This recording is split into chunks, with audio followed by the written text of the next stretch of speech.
Every winter in Delhi, we hear the same story. It's all about the thick, choking smog. But this time, the story's got a twist, and it's a pretty dark one. We're talking about a city that's not just gasping for breath, but is also starting to question reality itself. This is about way more than just bad air. It's about trust completely breaking down, where even the truth feels polluted. And look, this isn't just some dramatic headline. This is a desperate plea coming straight from the streets. When you see banners like this, you realize this has completely spiraled from an environmental issue into a full-blown public health emergency. This is the human cost, right here, and you just can't ignore it.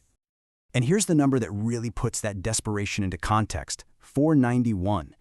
Just so you know, an air quality index, or AQI, over 300 is considered hazardous. So 491, that's so far off the charts it gets its own special category officials had to call severe plus, a level so dangerous it's a threat even to healthy people.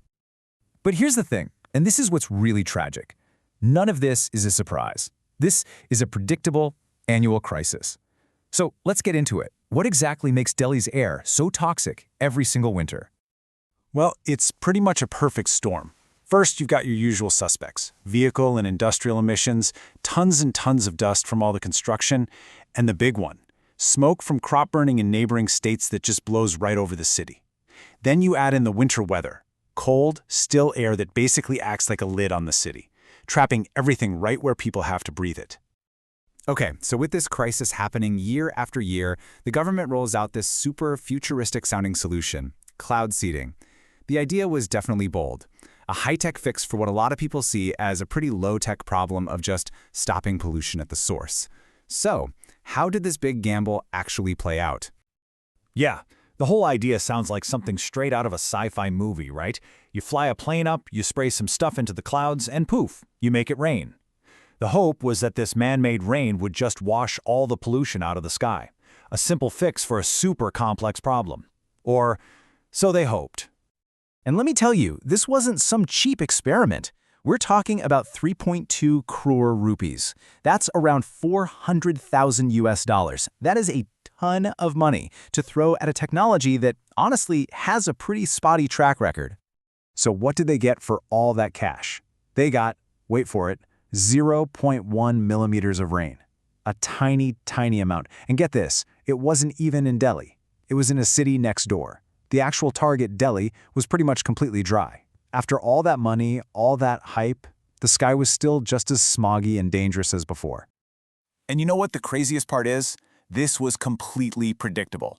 A study from the big deal IIT Delhi had already put out a warning. It said cloud seeding just isn't viable for Delhi in the winter. Why? Well, it's simple. The air's too dry. You can't make it rain if there are barely any clouds to begin with. It was a bet that science already told them they were going to lose.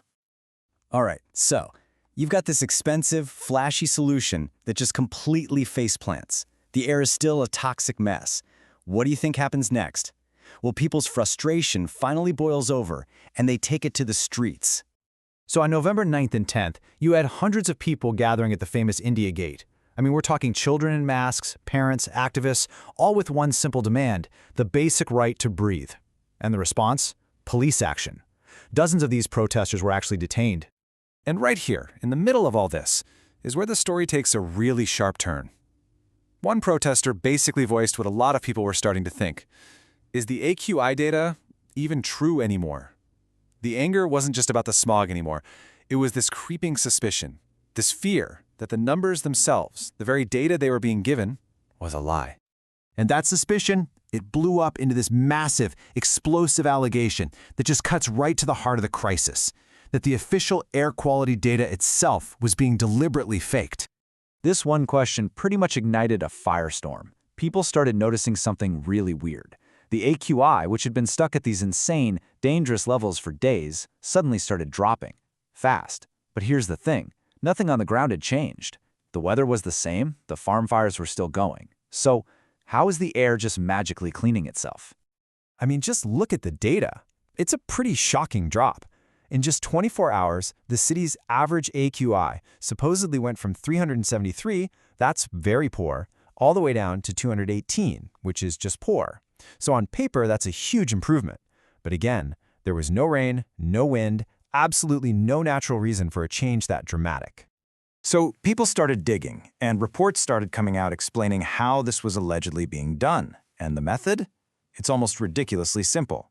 Step 1. A water tanker shows up at an official monitoring station. Step 2. They just spray water everywhere, all around it. Step 3. This settles all the local dust right near the sensor just for a little while. And then Step 4. The monitor picks up this temporarily cleaner air and spits out a much better-looking AQI number. Of course, the official response came fast. Total denial. You had the environment minister coming out and saying these stations are tamper-proof. But that official statement was crashing head-on with what people were seeing online. Viral videos of these water tankers spraying the ground right next to these supposedly tamper-proof machines. So it really became a question of, who are you going to believe? The officials or your own eyes? So what does this all really mean? We've got to look past the smog, past the sprinklers, to really understand why these quick fixes just don't work. They are doomed to fail.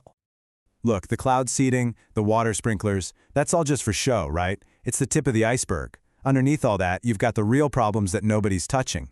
States that won't cooperate on crop burning, a total failure to go after pollution at the source, and now this massive growing gap of trust between the people and the government. These little fixes just create an illusion that something's being done, while the real, deep-rooted problems just get worse. And we can't forget who really pays the price for all this. It's always the most vulnerable people, right? It's kids whose lungs are still growing, it's the elderly, it's the low-income workers who can't just buy an air purifier or stay home from work. So this isn't just about bad policy. This is a straight-up issue of environmental justice. And all of this leaves us with one final, really unsettling question. Because what this whole crisis has really shown is that there's another kind of pollution in the air, a total breakdown of trust. So when the very air you breathe is toxic, and you can't even trust the numbers telling you how toxic it is, what's left to believe in?